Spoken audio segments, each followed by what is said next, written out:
दोस्तों, ये बात सही है कि धन से ही सब कुछ नहीं होता है, लेकिन धन से ही सब कुछ पाया जा सकता है। कहते हैं कि धन से आपके जीवन की लगभग 70% समस्याएं अपने आप ही समाप्त हो जाती है। ये अलग बात है कि आप धन के बल पर समस्याएं खड़ी करने में लग जाते हैं।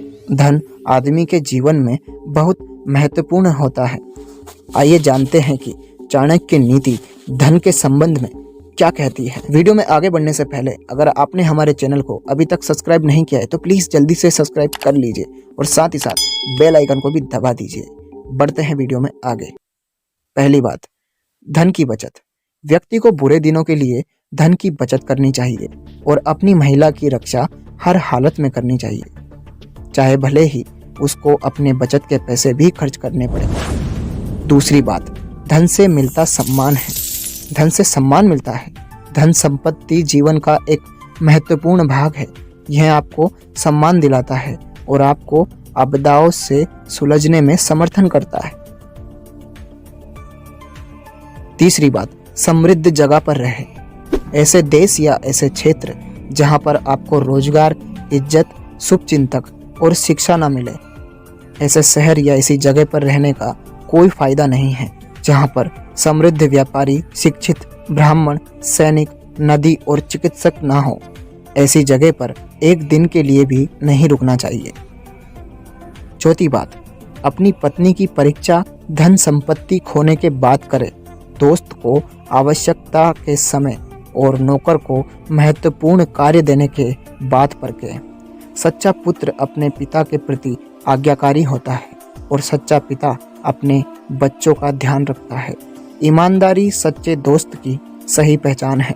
पांचवी बात, उस धन का मोह नहीं करना चाहिए जिसके लिए अपने धर्म का त्याग करना पड़े, जिसके लिए शत्रुओं की खुशामद करनी पड़े। उस धन का मोह नहीं करना चाहिए।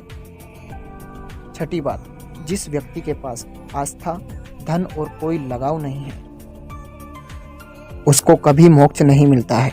वह जन्म और मरण के चक्र में फंसा रहता है। सातवीं बात, गरीब और गरीबी के साथ जीवन व्यतीत करना जहर के समान है। अनजानी जगह पर दक्षता सबसे बड़ी मित्र होती है। अच्छे स्वभाव की महिला सच में पुरुष की सबसे अच्छी दोस्त होती है। दवाई बीमारी की दोस्त है और दान पुण्य अगले जन्म में काम आता है। आठवीं बात, अत्यधिक दान से नुकसान भी होता है। अत्यधिक सुंदरता के कारण सीता का अपहरण हुआ। अति घमंडता की वजह से रावण मारा गया और अत्यंत दानवीरता की वजह से बाली को बहुत कष्ट हुआ।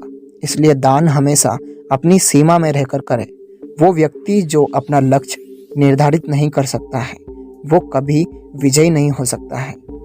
अपनी योजनाओं के बारे में किसी से चर्चा ना करें क्योंकि अन्य लोग आपके कार्य में बाधा पहुंचा सकते हैं। साधारण सा सुझाव है कि आप अपने लक्ष्य का पीछा बगैर किसी के ध्यान की अपेक्षा के करें। धन चाहिए तो अपने कर्मों पर ध्यान केंद्रित करें।